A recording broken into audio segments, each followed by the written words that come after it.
Praise Lord. ഇന്നത്തെ ചിന്തയ്ക്കായി എടുത്തിരിക്കുന്നത് ഫിലിപ്പിയർക്ക് എഴുതിയ ലേഖനം, അപ്പോസ്തലനായ പൗലോസ് ഫിലിപ്പിയർക്ക് എഴുതിയ ലേഖനം 1-ാം അധ്യായം അതിൻ്റെ 3 മുതൽ 11 വരെയുള്ള വാക്യങ്ങളെ ആസ്പദമാക്കിയാണ് ഞാൻ ഇന്ന് നിങ്ങളുമായി സംസാരിക്കുവാൻ ചില ചിന്തകൾ, ചില വിശ്വാസ ജീവിതത്തിൽ വേണ്ടതായ ചില കാര്യങ്ങൾ നിങ്ങളുമായി ഞാൻ ഷെയർ ചെയ്യുവാൻ ആഗ്രഹിക്കുന്നത്. ഒരു നല്ല വിശ്വാസിയുടെ അടയാളങ്ങൾ എന്തൊക്കെ ആണ്, അടയാള ലക്ഷണങ്ങൾ എന്തൊക്കെ ആണ് എന്നുള്ളതാണ് ഈ വചനത്തിൽ നമുക്ക് കാണുവാൻ സാധിക്കുന്നത്. നമുക്കൊന്ന് ഫിലിപ്പിയർക്ക് എഴുതിയ ലേഖനം 1-ാം അധ്യായം അതിൻ്റെ 3 മുതൽ 11 വരെയുള്ള വാക്യങ്ങൾ വായിച്ചു കേൾക്കാം. ഞാൻ നിങ്ങൾക്ക് എല്ലാവർക്കും വേണ്ടി കഴിക്കുന്ന സകല പ്രാർത്ഥനയിലും എപ്പോഴും സന്തോഷത്തോടെ പ്രാർത്ഥിച്ചു. നിങ്ങൾ നല്ല പ്രവൃത്തി ആരംഭിച്ചവർ യേശു ക്രിസ്തുവിൻ്റെ നാളോളം അതിനെ തികയ്ക്കും എന്ന് ഉറപ്പായി വിശ്വസിക്കുന്നു. 1-ാം നാൾ മുതൽ ഇതുവരെയും സുവിശേഷ ഘോഷണത്തിൽ നിങ്ങൾക്കുള്ള കൂട്ടായ്മ നിമിത്തം ഞാൻ നിങ്ങളെ ഓർക്കുമ്പോൾ ഒക്കെയും എൻ്റെ ദൈവത്തിന് സ്തോത്രം ചെയ്യും. കൃപയിൽ നിന്നുള്ള കൂട്ടാളികളായ നിങ്ങളെ ഒക്കെയും എൻ്റെ ബന്ധനങ്ങളിലും സുവിശേഷത്തിൻ്റെ പ്രതിദാനത്തിലും സ്ഥിരീകരണത്തിലും ഞാൻ എൻ്റെ ഹൃദയത്തിൽ വഹിച്ചിരിക്കൊണ്ട് അങ്ങനെ നിങ്ങളെ എല്ലാവരെയും കുറിച്ച് വിചാരിക്കുന്നത് എനിക്ക് ന്യായമല്ലോ. ക്രിസ്തുവിൻ്റെ ആർദ്രതയോടെ ഞാൻ നിങ്ങളെ എല്ലാവരെയും കാണുവാൻ എത്ര വാഞ്ചിക്കുന്നു എന്നതിന് ദൈവം സാക്ഷി. നിങ്ങളുടെ സ്നേഹം മേൽക്കുമേൽ പരിജ്ഞാനത്തിലും സകല വിവേകത്തിലും വർദ്ധിച്ചു വന്നിട്ട് നിങ്ങൾ ഭേദാഭേദങ്ങളെ വിവേചിപ്പാറാകണം എന്ന് ക്രിസ്തുവിന്റെ നാളിലേക്ക് നിർമ്മലന്മാരും ഇടർച്ചയില്ലാത്തവരും ദൈവത്തിന്റെ മഹത്വത്തിന് പുകഴ്ചയ്ക്കുമായിട്ട് യേശു ക്രിസ്തുവിനാൽ നീതിഫലം നിറഞ്ഞവരുമായി തീരണം എന്ന് ഞാൻ പ്രാർത്ഥിക്കുന്നു. ഈ 3 മുതൽ 11 വരെയുള്ള വാക്യത്തിൽ ഒരു വിശ്വാസി എപ്രകാരം ആയിരിക്കണം എന്നുള്ളത് പൗലോസ് അപ്പോസ്തലനിലൂടെ കർത്താവ് നമ്മളിലേക്ക് വ്യക്തമാക്കുകയാണ് ചെയ്യുന്നത്. ഫിലിപ്പിയർക്ക് എഴുതിയ ലേഖനത്തിലൂടെ അപ്പോസ്തലനായ പൗലോസിനെ കൊണ്ട് യേശു കർത്താവ് വിശ്വാസികൾക്ക്, അതായത് ഫിലിപ്പിയറിലെ വിശ്വാസികൾക്ക് വേണ്ടി എഴുതിയതായ ലേഖനമാണ് ഈ ലേഖനം. അതിൽ വ്യക്തമാക്കുന്നു ഒരു നല്ല വിശ്വാസി എപ്രകാരം ഉള്ള വ്യക്തികളാവണം, ഏതൊക്കെ അടയാളങ്ങൾ അവരുടെ ജീവിതത്തിൽ ഉണ്ടോ, ഈ പറയുന്നതായ അടയാളങ്ങൾ ഉണ്ടോ, അവർ നല്ലൊരു വിശ്വാസി എന്ന് നമുക്ക് മനസ്സിലാക്കുവാൻ സാധിക്കും. അതുകൊണ്ട് വിശ്വാസികൾ എന്ന് അഭിമാനിക്കുന്ന ഓരോ വ്യക്തികളും ഞാൻ ഈ പറയാൻ പോകുന്നതായ അടയാളങ്ങൾ നമ്മുടെ ജീവിതത്തിൽ ഉണ്ടോ എന്ന് നാം തന്നെ ആരാഞ്ഞ് നോക്കേണ്ടത് അത്യാവശ്യമായ ഒരു ഘടകമാണ്. ഫിലിപ്പിയർക്ക് എഴുതിയ ലേഖനം 1-ാം അധ്യായത്തിന്റെ 3-ാം വാക്യത്തിൽ നമുക്ക് കാണുവാൻ സാധിക്കും, ഞാൻ നിങ്ങൾക്കുള്ള എല്ലാവർക്കും വേണ്ടി കഴിക്കുന്ന സകല പ്രാർത്ഥനയിലും. അപ്പോൾ ഒരു വിശ്വാസി ഒരു പ്രാർത്ഥനാ ജീവിതമുള്ള ഒരു വ്യക്തി ആയിരിക്കണം. പ്രാർത്ഥനാ ജീവിതം തന്റെ ജീവിതത്തിൽ ഉണ്ടായിരിക്കണം. ജൽപ്പനമല്ല, നേർച്ചയ്ക്ക് വേണ്ടി ചെയ്യുന്ന പ്രാർത്ഥനയല്ല, കുടുംബ പ്രാർത്ഥനയല്ല, സ്വാഭാവികമായി ചെയ്യുന്ന പ്രാർത്ഥനയാണ്. അതല്ല ഉദ്ദേശിക്കുന്നത്. അത് ഒക്കേഷണൽ ആയിട്ട് ചെയ്യുന്ന ഒരു പ്രാർത്ഥനയാണ്. ഒരു ക്രിസ്ത്യാനിയുടെ ഭവനത്തിൽ രാവിലെയും വൈകുന്നേരവും രാത്രിയും ഒക്കെ കുടുംബ പ്രാർത്ഥന ഉണ്ടാകാറുണ്ട്. അത് സാധാരണ ഒരു ചടങ്ങ് പോലെയാണ് ഇന്ന് ഈ കാലഘട്ടങ്ങളിൽ ഭവനങ്ങളിൽ നടന്നുകൊണ്ടിരിക്കുന്നത്. ആദ്യകാലങ്ങളിൽ അങ്ങനെയല്ല. അവർ കൃത്യമായി ദൈവത്തിൽ അത്രയും ചേർന്നിരുന്നുള്ള പ്രാർത്ഥനയായിരുന്നു. പക്ഷെ ഇപ്പോൾ അത് ജൽപ്പനം പോലെ. ഒരു ക്രിസ്ത്യാനി ആയതുകൊണ്ട് നാം കുടുംബ പ്രാർത്ഥന നടത്തണം, രാവിലെയും വൈകുന്നേരവും ഒക്കെ നാം കുടുംബ പ്രാർത്ഥന നടത്തണം എന്നുള്ള ചിന്തയോടുകൂടി ഒരു ജൽപ്പനം പോലെ ചെയ്യുന്നതാണ്. പക്ഷെ അതല്ല ഇവിടെ ഉദ്ദേശിക്കുന്നത്. ഇവിടെ ഉദ്ദേശിക്കുന്നത് തന്റെ വ്യക്തിപരമായ ദൈവവുമായിട്ടുള്ള ആ അഭേദ്യ ബന്ധത്തെ കുറിച്ചാണ് ഉദ്ദേശിക്കുന്നത്. നാം പ്രാർത്ഥനാ ജീവിതമുള്ള ഒരു വ്യക്തിയാണെങ്കിൽ തന്റെ വ്യക്തിപരമായ ജീവിതത്തിൽ ദൈവവുമായിട്ട് ചേർന്നിരുന്ന് ദൈവത്തോട് കൂടെ ആയിരുന്നു കൊണ്ട് പ്രാർത്ഥനയ്ക്ക് സമയം കണ്ടെത്തി ചിലവാക്കുന്ന ടൈം നോക്കിയിരിക്കാതെ പ്രാർത്ഥിക്കുന്ന ഒരു വ്യക്തിയായിരിക്കും. ആ വ്യക്തി ഏറ്റവും കൂടുതൽ തനിക്ക് വേണ്ടി ആയിരിക്കില്ല പ്രാർത്ഥിക്കുന്നത്, അവർ മറ്റുള്ളവർക്ക് വേണ്ടി ആയിരിക്കും പ്രാർത്ഥിക്കുന്നത്. അവരുടെ കണ്ണിൽ കാണുന്നതായ മറ്റുള്ള വ്യക്തികളുടെ പ്രയാസങ്ങൾ, ബുദ്ധിമുട്ടുകൾ, പ്രതികൂലങ്ങൾ എല്ലാം കണ്ടിട്ട് അവർക്ക് വേണ്ടി പ്രാർത്ഥിക്കുന്ന ഒരു വ്യക്തിയായിരിക്കും. താൻ പോകുന്നതായ സഭയിൽ ആയിരിക്കുന്ന വിശ്വാസികളുടെ ബുദ്ധിമുട്ടുകൾ അറിഞ്ഞിട്ട് അവർക്ക് വേണ്ടി പ്രാർത്ഥിക്കുന്നവരായിരിക്കും. താൻ പോകുന്നതായ സഭയ്ക്ക് വേണ്ടി പ്രാർത്ഥിക്കുന്നവരായിരിക്കും. തന്നെ ആക്കി വച്ചിരിക്കുന്ന ദേശത്തിന് വേണ്ടി പ്രാർത്ഥിക്കുന്നതായിരിക്കും. ദേശത്തിൽ മാനസാന്തരപ്പെടാത്ത വ്യക്തികളുടെ പേര് പറഞ്ഞ് ദൈവസന്നിധിയിൽ അവരുടെ മാനസാന്തരത്തിന് വേണ്ടി പ്രാർത്ഥിക്കുന്നവരായ ഒരു വ്യക്തിയായിരിക്കും. സുവിശേഷ വേലയ്ക്ക് വേണ്ടി പ്രാർത്ഥിക്കുന്ന വ്യക്തിയായിരിക്കും. ആത്മീക വർധനവിന് വേണ്ടി പ്രാർത്ഥിക്കുന്ന വ്യക്തിയായിരിക്കും. താനായിരിക്കുന്ന സഭയ്ക്ക് ആത്മീക വർധനവ് ഉണ്ടാകുന്നതിന് വേണ്ടി പ്രാർത്ഥിക്കുന്ന ഒരു വ്യക്തിയായിരിക്കും. ആ വ്യക്തി നമ്മുടെ രാജ്യത്തിന് വേണ്ടി പ്രാർത്ഥിക്കുന്ന വ്യക്തിയായിരിക്കും. രാജ്യം ക്രിസ്തുവിന് വേണ്ടി ആയിത്തീരുവാൻ, രാജ്യത്തിലെ സകല വ്യക്തികളും യേശു കർത്താവിനെ രുചിച്ചറിയുവാൻ വേണ്ടി പ്രാർത്ഥിക്കുന്ന വ്യക്തിയായിരിക്കും. ലോകത്തിന് വേണ്ടി പ്രാർത്ഥിക്കുന്ന വ്യക്തിയായിരിക്കും. ലോക രാജ്യങ്ങൾക്ക് വേണ്ടി പ്രാർത്ഥിക്കുന്ന വ്യക്തിയായിരിക്കും. ലോകം മുഴുവൻ നടക്കുന്നതായ ആ സുവിശേഷ വേലയ്ക്ക് വേണ്ടി പ്രാർത്ഥിക്കുന്നതായ വ്യക്തിയായിരിക്കും ഒരു പ്രാർത്ഥനാ ജീവിതമുള്ള വ്യക്തി. അങ്ങനെയുള്ള ഒരു പ്രാർത്ഥനാ ജീവിതമുള്ള ഒരു വ്യക്തിയെ യേശു കർത്താവ് പറയുന്നു ഒരു നല്ല വിശ്വാസിയുടെ ഒരു അടയാളമായിട്ട് കാണുവാൻ സാധിക്കുന്നു. അതുപോലെ തന്നെ ആ വ്യക്തി നേതാക്കന്മാർക്ക് വേണ്ടി പ്രാർത്ഥിക്കുന്ന ഒരു വ്യക്തിയായിരിക്കും. ആ നേതാക്കന്മാർ ഭരിക്കുന്നത് ഉചിതമാവണ്ണം ദൈവത്തെ ഹിതമില്ലാത്ത ഒരു പ്രവൃത്തിയും അവരുടെ ജീവിതത്തിൽ നടക്കുവാൻ ഇടയാകാതിരിക്കുവാൻ പ്രാർത്ഥിക്കുന്ന വ്യക്തിയായിരിക്കും. അപ്പോൾ പ്രാർത്ഥന എന്ന് പറയുമ്പോൾ പ്രാർത്ഥനാ ജീവിതമുള്ള ഒരു വിശ്വാസി എന്നാൽ തനിക്ക് വേണ്ടിയല്ല, മറ്റുള്ളവർക്ക് വേണ്ടി പ്രാർത്ഥിക്കുന്ന, മറ്റു കൂട്ടു പങ്കാളികൾക്ക് വേണ്ടി പ്രാർത്ഥിക്കുന്ന, സഭാ വിശ്വാസികൾക്ക് വേണ്ടി പ്രാർത്ഥിക്കുന്ന, ദേശത്തിലുള്ള പ്രയാസത്തിലും ബുദ്ധിമുട്ടിലും ആയിരിക്കുന്ന വ്യക്തികൾക്ക് വേണ്ടി പ്രാർത്ഥിക്കുന്ന വ്യക്തിയായിരിക്കും. പ്രാർത്ഥനയെ കുറിച്ച് പൗലോസ് അപ്പോസ്തലൻ പ്രത്യേകിച്ച് പറയുന്ന മറ്റൊരു വാക്യമുണ്ട്. അത് കൊലോസ്യർക്ക് എഴുതിയ ലേഖനത്തില് 4-ാം അധ്യായം അതിന്റെ 12-ാം വാക്യത്തിൽ അവിടെ ഒരു പ്രാർത്ഥനാ ജീവിതമുള്ള ഒരു വ്യക്തിയെ കുറിച്ച് പറയുന്നു. ആ വ്യക്തിയെ പോലെ പ്രാർത്ഥിക്കുന്ന ഒരു വ്യക്തി ആകണമെന്ന് പൗലോസ് അപ്പോസ്തലൻ നമ്മെ പഠിപ്പിക്കുന്നു. എപ്പഫ്രാസ് എന്ന ഒരു വ്യക്തിയെ കുറിച്ചാണ് അവിടെ പറയുന്നത്. എപ്പഫ്രാസ് എപ്പോഴും മറ്റുള്ളവർക്ക് വേണ്ടി പ്രാർത്ഥനയിൽ പോരാടിക്കൊണ്ടേയിരുന്നു.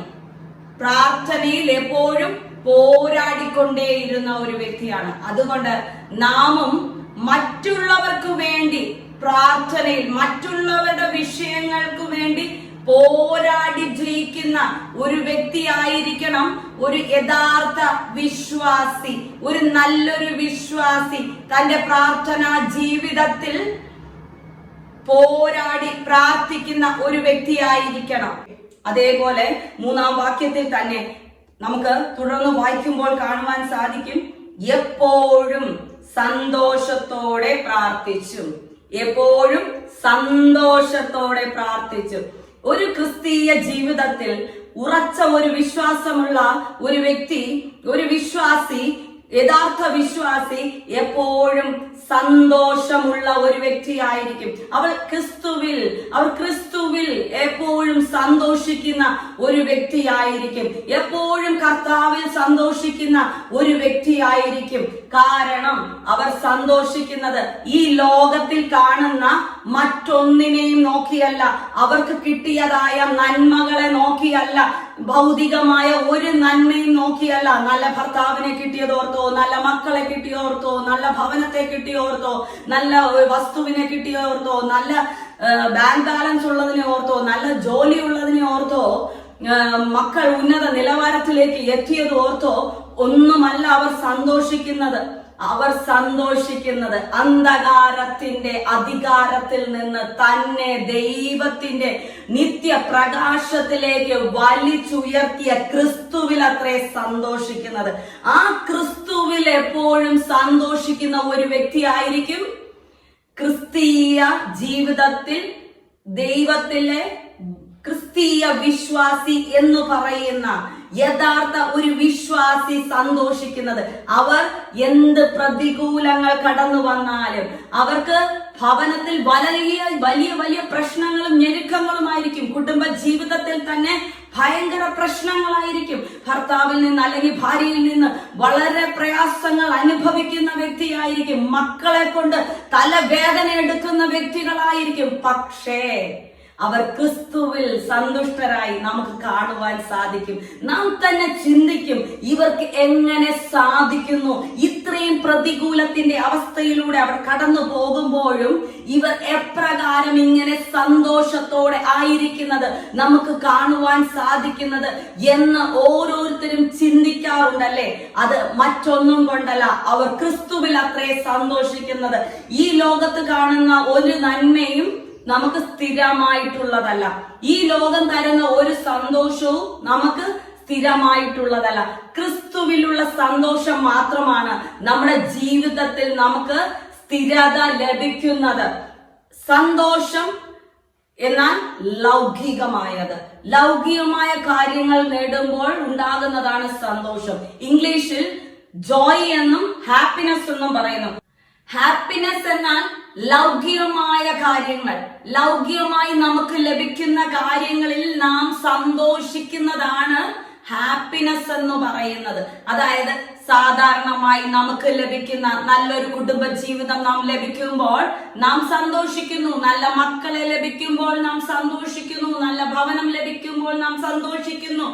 നമുക്ക് നല്ല വാഹനം ലഭിക്കുമ്പോൾ നാം സന്തോഷിക്കുന്നു. നമുക്ക് നന്മകൾ പലതും ലഭിക്കുമ്പോൾ, നമ്മുടെ തലമുറകൾക്ക് നന്മകൾ ലഭിക്കുമ്പോൾ, നമ്മുടെ സുഹൃത്തുക്കൾക്ക് നന്മകൾ ലഭിക്കുമ്പോൾ നാം സന്തോഷിക്കുന്നതാണ് ഹാപ്പിനെസ്. അതായത് സാധാരണമായ ഒരു സന്തോഷം. ആ സന്തോഷം നിലനിൽക്കുന്നതല്ല, അത് നശിച്ചു പോകുന്നതാണ്. പല കാരണങ്ങളാലും നശിച്ചു പോകും. പക്ഷേ അത് നശിച്ചു പോകാതിരിക്കുവാൻ നാം പലവിധമായ തന്ത്രപ്പാടുകൾ എടുക്കാറുണ്ട്. ആ തന്ത്രപ്പാടിലേക്ക് പോകാതെ ജോയ് എന്ന നിത്യ ആനന്ദമുള്ള ക്രിസ്തുവിലുള്ള ആനന്ദത്തിന്റെ ആ പൂർത്തീകരണത്തിലുള്ള ഒരു നിറവുള്ള ആനന്ദമുള്ള ഒരു വ്യക്തിയായിരിക്കണം ക്രിസ്ത്യാനിയായ വിശ്വാസിയായ ഒരു വ്യക്തി.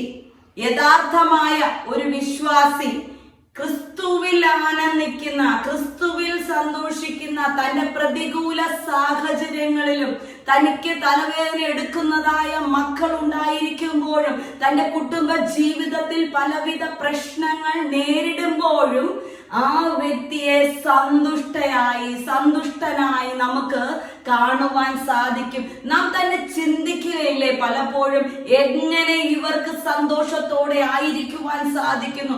ഇത്രമാത്രം പ്രശ്നത്തിലൂടെ അവർ കടന്നു പോകുമ്പോഴും, ഇത്രമാത്രം പ്രതികൂല അവസ്ഥയിലൂടെ അവർ കടന്നു പോകുമ്പോഴും എങ്ങനെ അവർക്ക് സാധിക്കുന്നു എന്ന്. എന്തുകൊണ്ട്?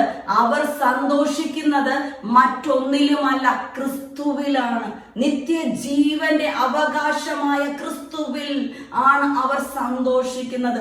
തങ്ങളെ അന്ധകാരത്തിന്റെ അധികാരത്തിൽ നിന്ന് പ്രകാശത്തിലേക്ക് നിത്യപ്രകാശമായ ക്രിസ്തുവിലൂടെ പുറത്തു കൊണ്ടുവന്ന ആ സന്തോഷമാണ് അവർ സന്തുഷ്ടരായിരിക്കുവാൻ ഇടയാകുന്നത്. പ്രതികൂല സാഹചര്യങ്ങളും അവർ ആനന്ദത്തോടെ പ്രാർത്ഥനയിലും ആരാധനയിലും ഉറ്റിരിക്കുവാൻ ദൈവം ഇടയാക്കുന്നത് അവർ ക്രിസ്തുവിൽ സന്തോഷിക്കുന്നത് കൊണ്ടാണ്. നമുക്ക് മൂന്നാമതായ ആ അടയാളത്തെ നമുക്ക് നോക്കാം. 4-ാമത്തെ വാക്യത്തിലാണ് മൂന്നാമത്തെ അടയാളത്തെ കുറിച്ച് പറയുന്നത്. നിങ്ങളിൽ, അതായത് ഫിലിപ്പിയർക്ക് എഴുതിയ ലേഖനം 1-ാം അധ്യായം 4-ാം വാക്യം, നിങ്ങളിൽ നല്ല പ്രവൃത്തിയെ ആരംഭിച്ചവൻ യേശു ക്രിസ്തുവിന്റെ നാളോളം അതിനെ തികയ്ക്കും എന്ന് ഉറപ്പായി വിശ്വസിച്ചിരിക്കുന്നു. ഉറപ്പായി വിശ്വസിച്ചിരിക്കുന്നു. ഉറപ്പായ വിശ്വാസം, അതാണ് മൂന്നാമത്തെ അടയാളം. ഉറപ്പായ വിശ്വാസം. മൂന്നാമതായി നാം കണ്ടത് ഉറപ്പുള്ള വിശ്വാസം. ഉറപ്പുള്ള വിശ്വാസം എന്താണ്? എബ്രായർക്ക് എഴുതിയ ലേഖനം 11-ാം അധ്യായം അതിന്റെ 1-ാം വാക്യത്തിൽ ഇപ്രകാരം നമുക്ക് കാണുവാൻ സാധിക്കും. വിശ്വാസം എന്നതോ ആശിക്കുന്നതിന്റെ ഉറപ്പും കാണാത്ത കാര്യങ്ങളുടെ നിശ്ചയവുമാകുന്നു. നാം ആശിക്കുന്നത് നമുക്ക് ലഭിക്കും. നമ്മുടെ യേശു കർത്താവ്, നമ്മുടെ കർത്താവ് നമുക്ക് ചെയ്തു തരും. നമ്മൾക്ക് വാഗ്ദത്തം ചെയ്തവൻ വാക്കുമാറാത്തവനാണ്. നമ്മുടെ ഈ ഇപ്പോഴുള്ള അവസ്ഥയിൽ ആ വാഗ്ദത്തം നിറവേറുവാൻ ഒരു സാധ്യവും നമ്മുടെ കൺമുമ്പേ കാണുന്നില്ല. പക്ഷേ നമ്മോട് വാഗ്ദത്തം ചെയ്തവൻ വിശ്വസ്തനാണ് എന്നുള്ള ആ ഉറപ്പ്, വിശ്വാസത്തിൽ അത്രയുമുള്ള ഒരു തീവ്രത, അതിനെക്കുറിച്ചാണ് ഇവിടെ പൗലോസ് അപ്പോസ്തലൻ പറയുന്നത്. അത്രയും വിശ്വാസത്തിൽ ഉറച്ചവരായിരിക്കും.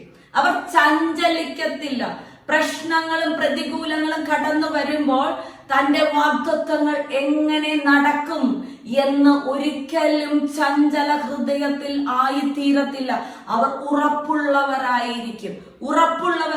നമുക്ക് ഈ എബ്രായർക്ക് എഴുതിയ ലേഖനം 11-ാം അധ്യായം താഴോട്ടൊക്കെ പരിശോധിക്കുമ്പോൾ നമുക്ക് കാണുവാൻ സാധിക്കുന്നത് അനേകം വീരന്മാരെ, വിശ്വാസ വീരന്മാരെയും വീരകളെയുമാണ് നാം അവിടെ കാണുവാൻ സാധിക്കുന്നത്. അവിടെ നമുക്ക് കാണുവാൻ സാധിക്കും.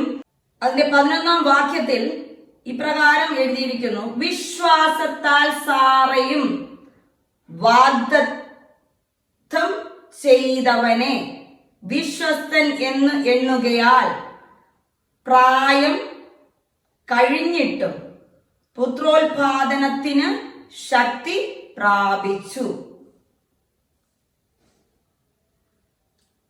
ഇവിടെ എന്താണ് കാണുന്നത്? സാറയുടെ പ്രായമനുസരിച്ച് ഒരു കുഞ്ഞ് ജനിക്കുവാൻ ഒരു സാധ്യതയുമില്ല. കാരണം മെൻസുറേഷൻ നിന്നു കഴിഞ്ഞിരുന്നു. മെൻസുറേഷൻ നിന്നു കഴിഞ്ഞാൽ എങ്ങനെയാണ് അവിടെ ഒരു ഓവുലേഷൻ നടക്കുന്നത്? ഒരിക്കലും സാധ്യമല്ല. പക്ഷേ സാറ വിശ്വസിച്ചു. എന്നോട് പറഞ്ഞത് വിശ്വസ്തനാണ്. ആ വിശ്വസ്തൻ എന്നോട് പറഞ്ഞതുകൊണ്ട് എനിക്ക് ലഭിക്കുമെന്ന് വിശ്വസിച്ചു. വിശ്വാസത്താൽ സാറ പ്രാപിച്ചെടുത്തു. വിശ്വാസത്താൽ സാറ പ്രാപിച്ചപ്പോൾ അവിടെ എന്താണ് സംഭവിച്ചതെന്ന് 12-ാം വാക്യത്തിൽ പറയുന്നു. അതുകൊണ്ട് അവനും മൃദുപ്രായനായവന് തന്നെ പെരുപ്പത്തിൽ ആകാശത്തിലെ നക്ഷത്രങ്ങൾ പോലെയും കടൽപ്പുറത്തെ എണ്ണിക്കൂടാത്ത മണൽ പോലെയും സന്തതി ജനിച്ചു. എന്താണ് അവിടെ സംഭവിച്ചത്? സാറ വിശ്വസിച്ചപ്പോൾ എന്താണ് സംഭവിച്ചത്?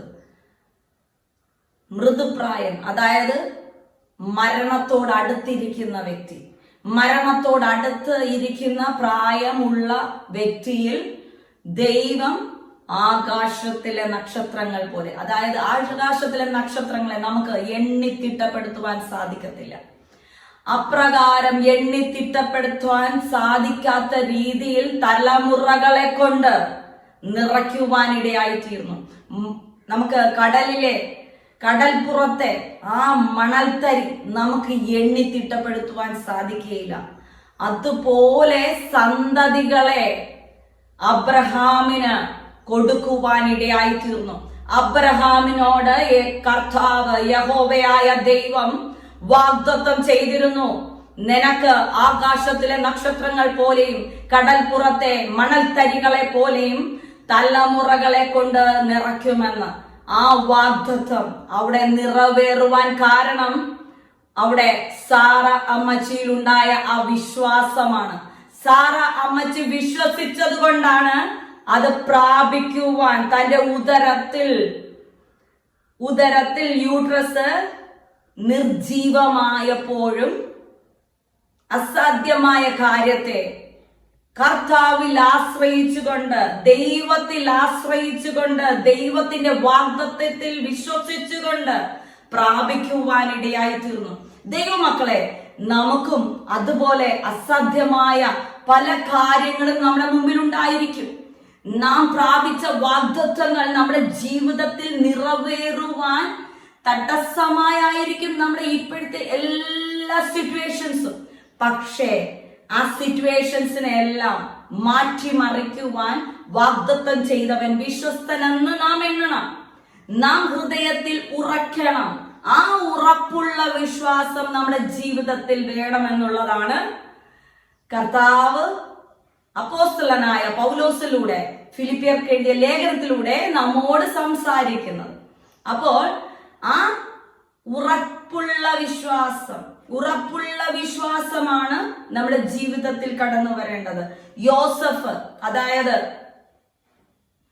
മിസ്രൈമിലെ 2ാം സ്ഥാനത്തിൽ നിന്ന വ്യക്തിയാണ് യോസെഫ്.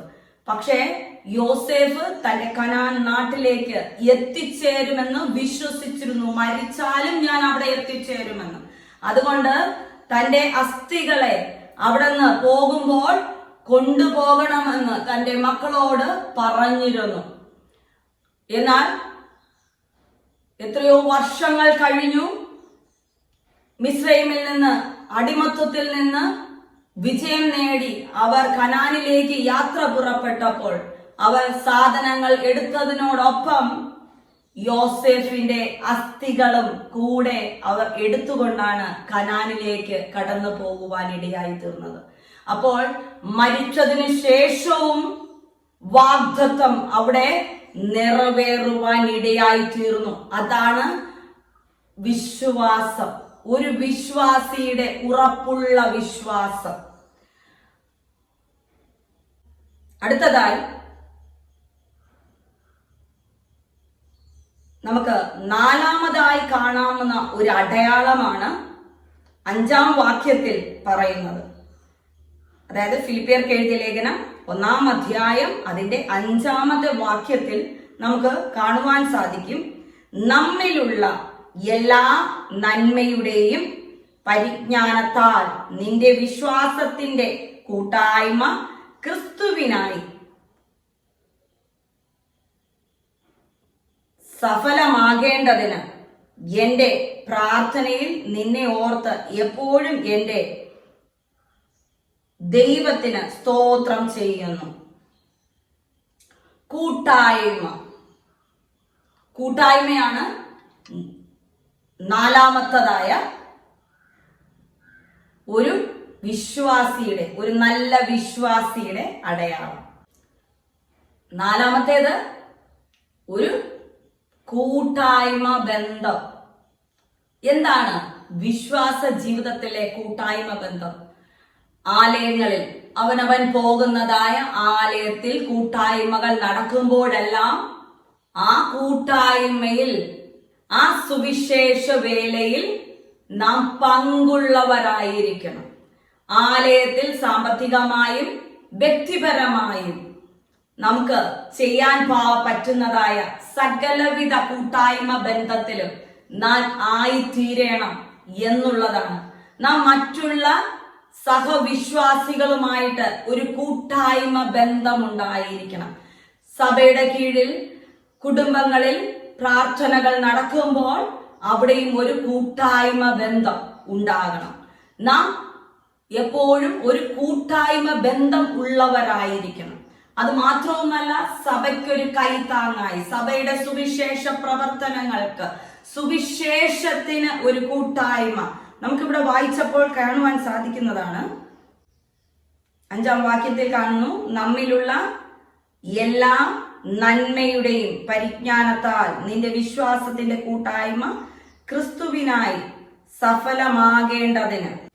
നാം എപ്പോഴും ക്രിസ്തുവിനാൽ അത് സഫലമാകാൻ എന്താണ് ചെയ്യേണ്ടത്? മറ്റുള്ളവരോട് നാം സുവിശേഷം പറയുവാൻ ദാഹമുള്ളവരായിരിക്കണം. 2-3 പേർ എവിടെ കൂടുമ്പോഴും അവിടെ ആയിരം മധ്യേ യേശു കർത്താവ് ഉണ്ടെന്നാണ് നമ്മോട് വാഗ്ദത്തം ചെയ്തിരിക്കുന്നത്. അപ്പോൾ നാം മറ്റൊരു വ്യക്തിയോട് ദൈവത്തെ കുറിച്ച്, തന്റെ സ്നേഹത്തെ കുറിച്ച് പങ്കുവയ്ക്കുമ്പോൾ അവിടെ ഒരു കൂട്ടായ്മയാണ് ഉണ്ടാകുന്നത്.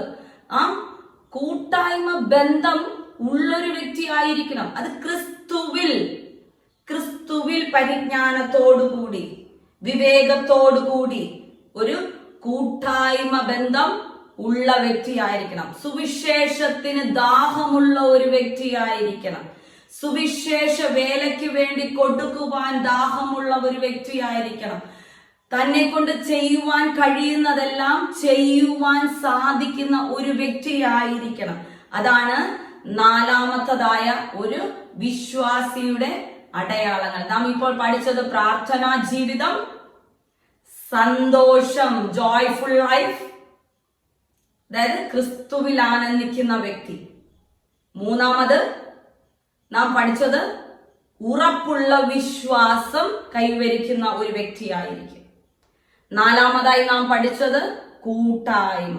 ഇനി 5-മതായി നാം പഠിക്കുവാൻ പോകുന്നത് 6-ാം വാക്യത്തിൽ ഇപ്രകാരം പറയുന്നു, എന്റെ പ്രാർത്ഥനയിൽ നിന്നെ ഓർത്ത് എപ്പോഴും എന്റെ ദൈവത്തിന് സ്തോത്രം ചെയ്യുന്നു.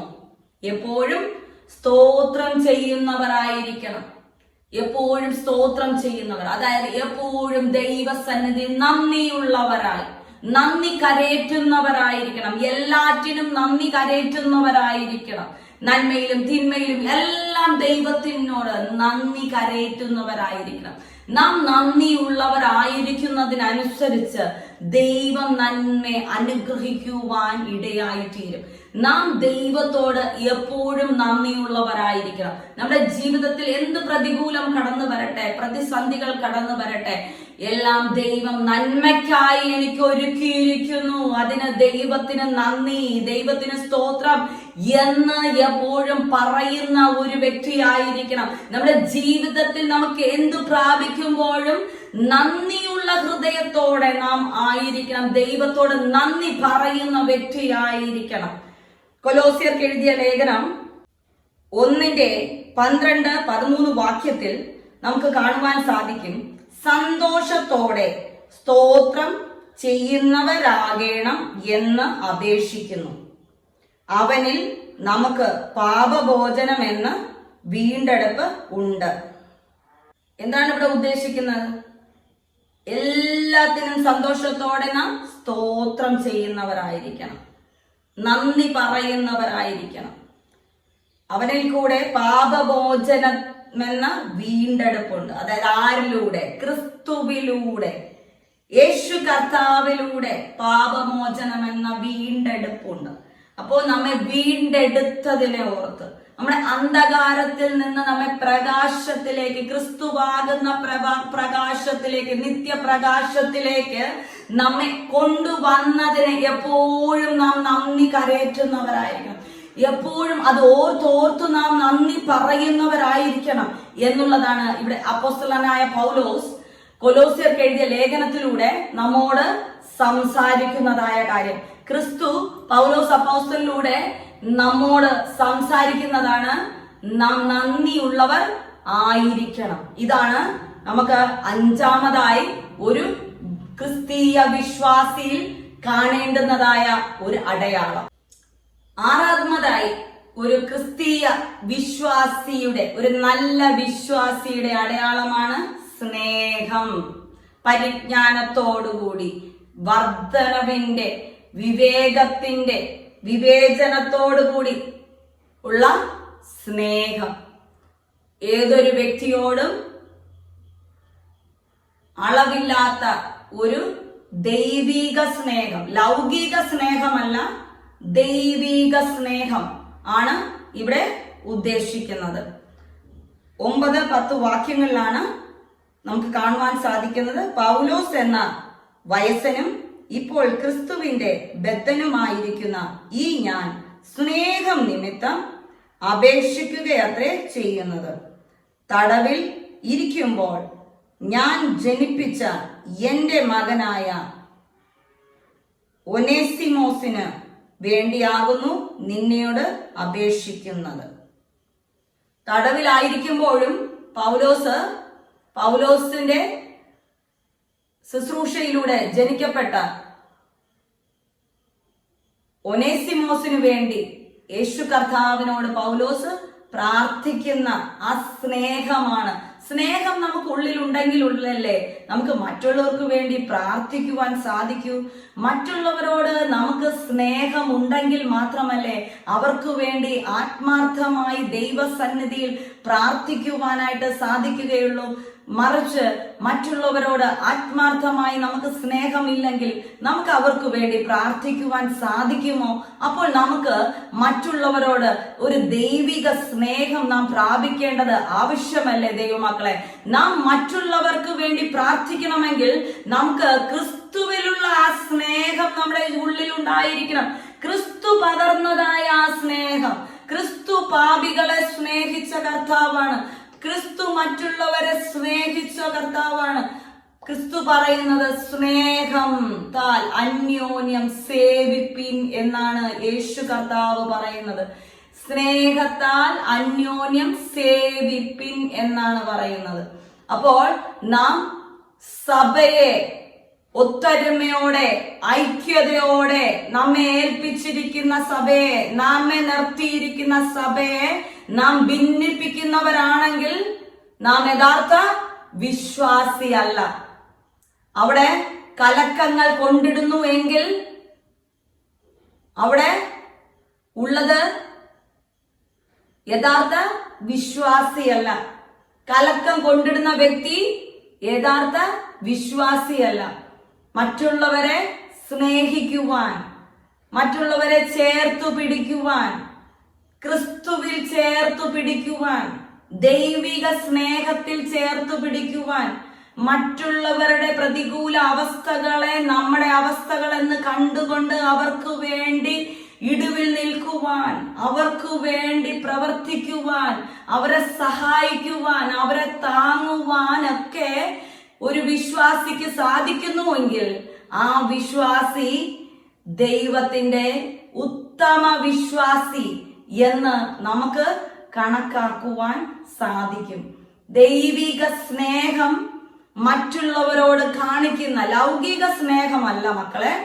ദൈവമക്കളെ, ഒരിക്കലും ലൗകിക സ്നേഹമല്ല ഇവിടെ ഉദ്ദേശിക്കുന്നത്. ദൈവിക സ്നേഹം. ദൈവത്തെ അവർക്ക് പകർന്നു കൊടുത്ത്, ദൈവത്തിൽ ചേർത്തു നിർത്തി, ദൈവത്തോട് അവരുടെ വിടുതലുകൾക്ക് വേണ്ടി പ്രാർത്ഥിച്ച് അവർക്ക് കൈത്താങ്ങായി നിൽക്കുന്നതായ ആ സ്നേഹത്തെയാണ് ഇവിടെ പൗലോസ് അപ്പോസ്തലൻ നമുക്ക് വ്യക്തമാക്കി നൽകുന്നത്. ഒരിക്കലും അങ്ങനെയുള്ളവർ മറ്റൊരു വിശ്വാസിയുടെ ഉയർച്ച കണ്ട് അസൂയപ്പെടുകയില്ല. ആ വിശ്വാസിയെ എങ്ങനെ തകർക്കാം എന്ന് ഒരിക്കലും ചിന്തിക്കുകയില്ല. ഒരു വിശ്വാസിയുടെ തകർച്ച ഒരിക്കലും ആഗ്രഹിക്കത്തില്ല. കൂടെയുള്ള നമ്മുടെ സഭയിൽ കൂടെയുള്ള മറ്റുള്ള വ്യക്തികളുടെ, സഭയിൽ അല്ലെങ്കിലും മറ്റുള്ള വ്യക്തികളുടെ തകർച്ച ആഗ്രഹിക്കുന്ന ഒരുവൻ നല്ലൊരു വിശ്വാസിയല്ല. എന്നാൽ മറ്റുള്ളവരെ ഉയർച്ചയിൽ സന്തോഷിച്ച്, മറ്റുള്ള ഉയർച്ചയിൽ ദൈവത്തോട് നന്ദിയുള്ളവരായി, മറ്റുള്ളവരുടെ ഉയർച്ചയിൽ അവരോടൊപ്പം ചേർന്ന് സന്തോഷിച്ച്, അവരോടൊപ്പം ചേർന്ന് ക്രിസ്തുവിൽ ആനന്ദിച്ച്, അവരോടൊപ്പം ചേർന്ന് ദൈവത്തിന്റെ സ്നേഹത്തെ പങ്കിടുകയും അവരോടൊപ്പം ചേർന്ന് ദൈവത്തോട് നന്ദിയുള്ളവരും ആയിരിക്കുകയാണ് ഒരു ഉത്തമ വിശ്വാസി ചെയ്യുന്നത്. ഇനി ഏഴാമതായി നമുക്ക് കാണുവാൻ സാധിക്കുന്നതാണ് ഒരു നീതിഫലം. നീതിഫലം 11-ാം വാക്യത്തിൽ ഇങ്ങനെ കാണുവാൻ സാധിക്കും. ദൈവത്തിന്റെ മഹത്വത്തിന് പുകഴ്ചയ്ക്കും ആയിട്ട് യേശു ക്രിസ്തുവിനാൽ നീതിഫലം നിറഞ്ഞവനുമായി തീരണം എന്ന് ഞാൻ പ്രാർത്ഥിക്കുന്നു. നീതിഫലം. നീതിഫലം ഇത് ഒരു വിശ്വാസിയുടെ ഒരു ഫലമാണ് നാം ഇവിടെ കാണുന്നത്. ക്രിസ്തുവിന്റെ മക്കൾക്ക് ആരുടെ ഫലം ലഭിക്കും? യേശു കർത്താവിന്റെ പ്രിയ മക്കൾക്ക്, യേശു കർത്താവിന്റെ വിശ്വാസിയായ മക്കൾ എന്ന് ചിന്തിക്കുന്ന ഉറയ്ക്കുന്ന വ്യക്തികൾക്ക് ആരുടെ ഫലം ലഭിക്കും? ചക്കയിൽ നിന്ന് നമുക്ക് ചക്ക ലഭിക്കും, തെങ്ങിൽ നിന്ന് നമുക്ക് തേങ്ങ ലഭിക്കും, മാവിൽ നിന്ന് നമുക്ക് മാങ്ങ ലഭിക്കും, ഗ്രേപ്സിൽ നിന്ന് നമുക്ക് ഗ്രേപ്സ് ലഭിക്കും. ഒരു ദുഷ്ടനിൽ നിന്ന് ഒരു ദുഷ്ടൻ ലഭിക്കും. ഒരു നല്ലവനിൽ നിന്ന് ഒരു നല്ലവൻ ജനിക്കും. അതുപോലെ ക്രിസ്തുവിൽ ജനിച്ചവരിൽ നിന്ന് ക്രിസ്തുവിന്റെ ഫലം ലഭിക്കും. ക്രിസ്തുവിന്റെ ഫലമുള്ളവരായിരിക്കും. ആ നീതിഫലം എങ്ങനെ പ്രാപിക്കുവാൻ സാധിക്കും? യാക്കോബ് എഴുതിയ ലേഖനം 3-ാം അധ്യായം 18-ാം വാക്യത്തിൽ, എന്നാൽ സമാധാനം ഉണ്ടാക്കുന്നവർ സമാധാനത്തിൽ തികച്ചു നീതി എന്ന ഫലം കൊയ്യും. നീതി എന്ന ഫലം കൊയ്യും. ഒരു വിശ്വാസിയുടെ അടയാളമാണ് നീതി എന്ന ഫലം. അത് എങ്ങനെയാണ് ഉണ്ടാക്കുന്നത്? സമാധാനം. സമാധാനം. ആ വ്യക്തി എപ്പോഴും സമാധാനം ഉണ്ടാക്കുന്ന ഒരു വ്യക്തിയായിരിക്കും, അല്ലാതെ കലഹം ഉണ്ടാക്കുന്ന വ്യക്തിയായിരിക്കത്തില്ല.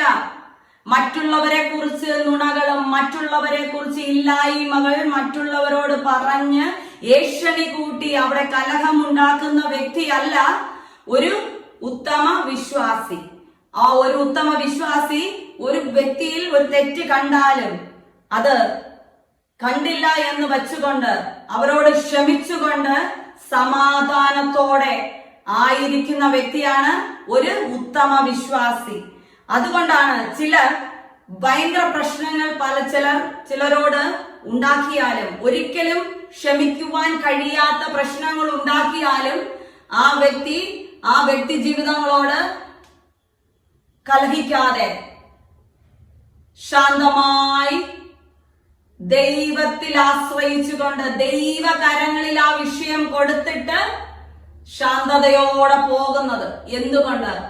അവർ ക്രിസ്തുവിന്റെ ഫലം കായ്ക്കുന്ന വ്യക്തിയായതുകൊണ്ട്. മറിച്ച്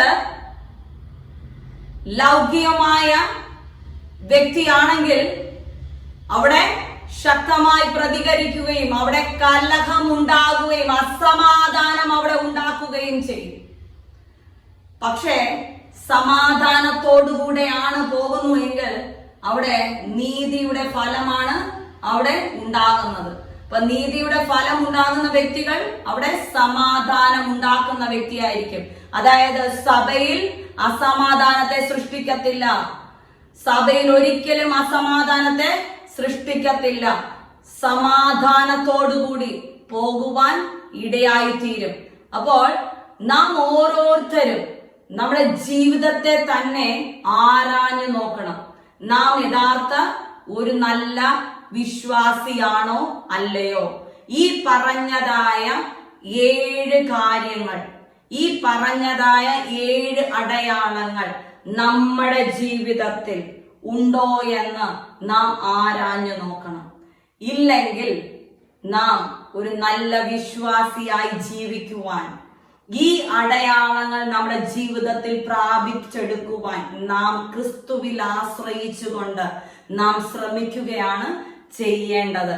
എന്നാൽ മാത്രമേ യേശു ക്രിസ്തുവിന്റെ ഒരു അനുഗ്രഹിക്കപ്പെട്ട നല്ലൊരു വിശ്വാസി എന്ന പേർ വിളിക്കുവാൻ, യേശു കർത്താവ് നമ്മെ വിളിക്കുവാൻ ഇടയായി തീരുകയുള്ളൂ. അതിനായി ദൈവമക്കളെ, ഈ കേട്ടതായ 7 അടയാളങ്ങളും നിങ്ങളുടെ ജീവിതത്തിൽ പ്രാപിക്കുന്ന കാത്തു സൂക്ഷിക്കുന്ന വ്യക്തികളായി നിങ്ങൾ ഓരോരുത്തരും മാറട്ടെ എന്ന് ഞാൻ പ്രാർത്ഥിക്കുന്നു. അതിനായി ദൈവം നിങ്ങളോട് ഇടപെടുമാറാകട്ടെ എന്ന് പ്രാർത്ഥിക്കുന്നു. നിങ്ങൾ എപ്പോഴും ക്രിസ്തുവിൽ സന്തോഷിക്കുന്ന വ്യക്തികളായി, ഇടവിടാതെ പ്രാർത്ഥിക്കുന്ന വ്യക്തികളായി, സമാധാനത്തോടെ ആയിരിക്കുന്ന വ്യക്തികളായി, കൂട്ടായ്മയിൽ സന്തോഷിക്കുന്ന വ്യക്തികളായി, ക്രിസ്തുവിൽ ആനന്ദിക്കുന്ന വ്യക്തികളായി ആയിരിക്കാൻ ഞാൻ നിങ്ങളോട് ആഹ്വാനം ചെയ്യുന്നു. അതിനായി നിങ്ങൾക്ക് വേണ്ടി ഞാൻ പ്രാർത്ഥിക്കുന്നു. ദൈവം നിങ്ങളെ അതിനായി ഒരുക്കട്ടെ എന്ന് ഞാൻ പ്രാർത്ഥിക്കുന്നു. ആമേൻ.